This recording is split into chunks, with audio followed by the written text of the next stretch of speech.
to compare this to any of your previous ring nights, just given the circumstances, but wondered how that transition from the emotion of, the I Promise kids, your family, and then the game starts. How do you think, if at all, it impacted the first quarter, and how did that impact the game? It's just weird on all facets, to be honest. Just a weird day. Celebrating a historic moment with our franchise and a historic run what we did last year, and then having to do it without our family and friends and our fans. It's just a weird day, and all in all, and then having to get straight to competition basketball. Just a weird day, to say the least. Anything stand out initially just from the basketball in this game?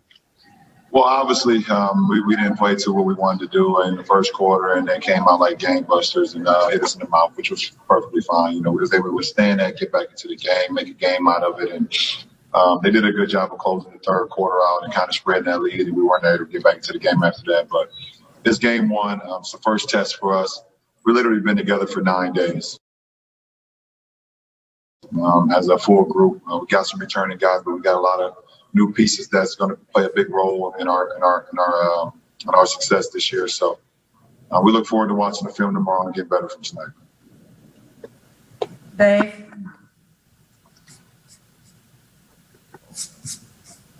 Dave, you need to come off mute, Dave. Thanks, LeBron. You called it a weird day, but certainly when we saw you walk away from center court holding the ring, marveling at the details of it, did you get an appreciation for it? There's a ton of references to what you guys went through last season: 17 amethysts for the 17 championships, 9.95 carats for 95 days in the bubble. Could you speak about the ring? I mean, it was just a culmination of what we've been through, in 2019 to 20. So many ups and downs, a lot of adversity, just so many storylines and so many things that happen, both good and bad, for our franchise. For that to cultivate the whole season, bring it into all one moment, to be able to celebrate that moment with my teammates and our franchise. Like I said, it was a pretty cool feeling, but at the end of the day, you would definitely love to be able to do that with the fans, do that with our family, our friends, because they played sacrifice to that as well, throughout the whole season. So, like I said, happy to be a part of it, but, bittersweet for sure. Dan? Hey, LeBron. You mentioned sort of the weirdness. It's only been 72 since you guys won that trophy that was at center court. That's part of the reason why I'm sure your minutes were what they were tonight. How weird is that, to be at the start of a season and not really turning the engine and pushing the gas all the way, or even more so than you normally would? Yeah, I'm the day is over with. I'm very proud of what we was able to accomplish. I'm excited to move on to the next day. Like I said, it was, it even felt weird just having a basketball game today. For me personally, probably for a lot of other guys, but I'm happy we was able to get our foot underneath us. Happy we was able to get back on the floor. We know, what this season is gonna, entail, but now we can move on. We can move on from last year's season. It was a hell of a run for us in 1920, but now we can focus on 2021. So, look forward to that. Speaking of feet, sorry. Go ahead, Dan. You can go ahead. I was just going to say, speaking of feet, how's the ankle? It seemed like it got caught up underneath you a little bit. Yeah, it did. I turned it pretty good, but I don't think it's going to stop me from playing on Friday. So got a couple of days. Obviously, how I am about treatment, so I'll do that around the clock, and I think I should be fine by Friday. Hey, LeBron, two questions. First of all, you had your phone on the court with you during the ring ceremony. Were you FaceTiming somebody, or what were you? Yeah, I FaceTimed my wife first to see if I wanted her to be a part of that for sure. She didn't answer the phone. And then I FaceTimed my mom, and my mom answered, and I showed my mom what we were doing at that point in time. Even though it was on television, I kind of just wanted her to be a part of it in the best way, shape, or form of her actually being there. So I was on the phone with my mom all the way up until, the ring started to go, and I could kind of pay attention to my teammates and see what was going on the Jumbotron. But that was a pretty cool feeling for me personally. And then the second question just was, is it just hard to be back at game one and at the starting line, given that last year was everything that it was and it was such a marathon and 13 months to get to the mountaintop? Is it just hard for you to process starting over? It's not the fact that it's starting over, it's the fact that it's here already. I've always had a routine of how I prepare going into a season after a finals run or after a playoff run, knowing the amount of time that I kind of have for my body, for my mind, for the team that we're going to be. And it was just so much uncertainty of when we're going to start the season, how we're going to start the season. Is it going to be December?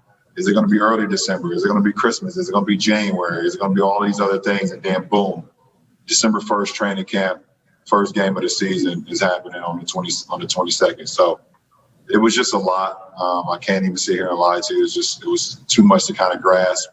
But we're in it now. Like I said, I'm happy today is over with, and we can focus on the season. But it's just a lot. It's a lot to process. Okay, last two questions. Kyle Bloom. Hey, LeBron. Frank has talked about he wants to make more conservative decisions with you and AD. Especially just in this early part of the season. You checked out with about 8 minutes left or so. Can you imagine some situations in the next couple of weeks where, the Lakers are trying to reduce your minutes and make sure that you're staying safe, but you also feel like you might want to go into a game? Yeah, that's going to be it'll be a balance. And obviously, coach decided me to, coach, and my trainer, Mike, decided to hold me out those last 8 minutes. One, they had the game, we kind of got down 13. They were on the flow, they were flowing, and they had momentum more than we had. And also, I had just turned my ankle as well. So, they made the judgment to hold me out.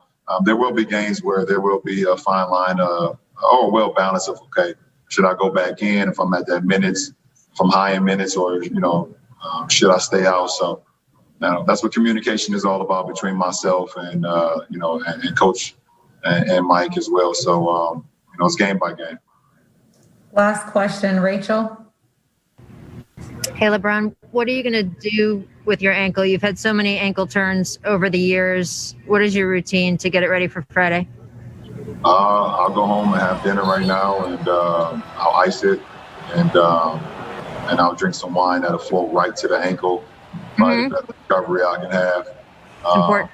Yeah, I'll make sure I drink on the left side of my body, so it just goes right down to my left leg, right down to my ankle. I'll be around the clock. I'll wake up tomorrow morning before I leave the house and also get some more treatment, and then get some at the facility as well, and just continue to do that. We have a couple of days, so like I said, I feel like I'll be fine. Thank you, LeBron. I appreciate it. All right, 30 seconds left. Big game, James. What are you looking forward to on Christmas against the Mavs? Hey, that's going to be a good game. Luka Doncic is coming in here, well-coached team. Lakers will get to the video, get a little rest, come back strong. I think as LeBron said, they're ready to go home, go to bed, put tonight behind them, and start over. And it's another opportunity for them to get better, both ends of the floor. Strange opening night, though, right? You get your rings. He's right. It's just no one there. It really continues to be. Kind of takes a little bit of your mojo away because you're celebrating, you're getting the ring, everybody's excited, and then you did a good job of moving without the ball in the second quarter. We need more of that for 4 quarters, Geeta. Great breakdown there, James. I want to talk new guys. We got 4 of them. Got some notes here. Schroeder, we'll start with him. Then we're going to talk Trez. Those guys together I thought looked pretty good. Frank talked about Gasol. Said, my fault. Need to use him better.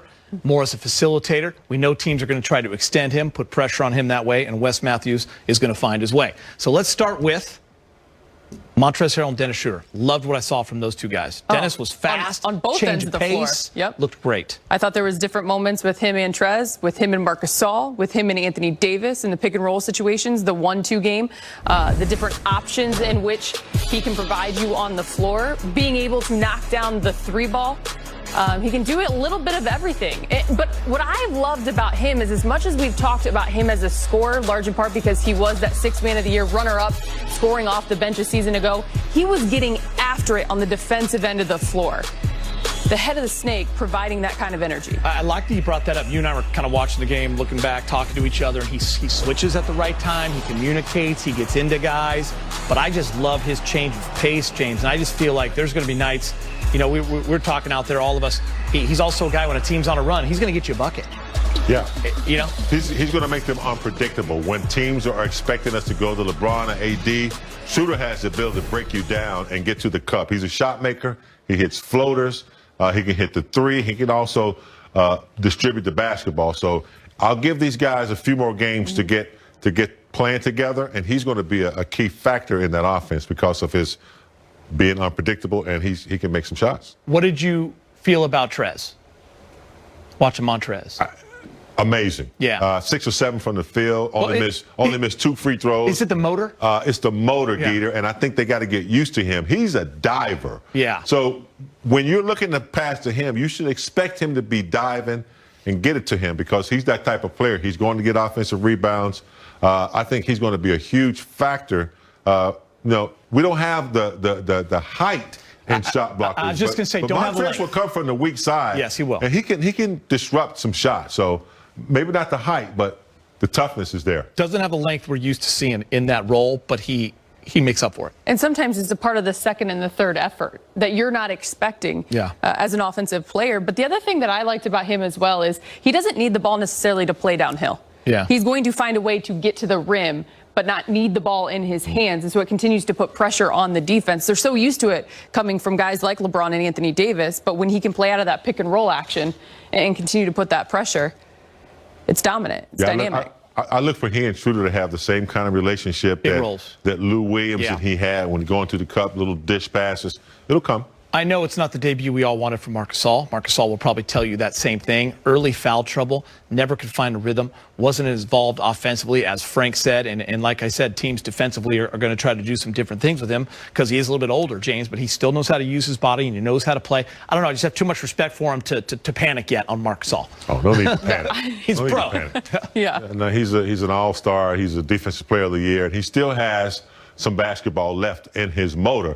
I think it's just a matter of getting used to playing. He started tonight, and I think that's probably what he's going to do, but get him with the right combination. Vogel might have to play a little bit, get him with the right guys where he can be productive.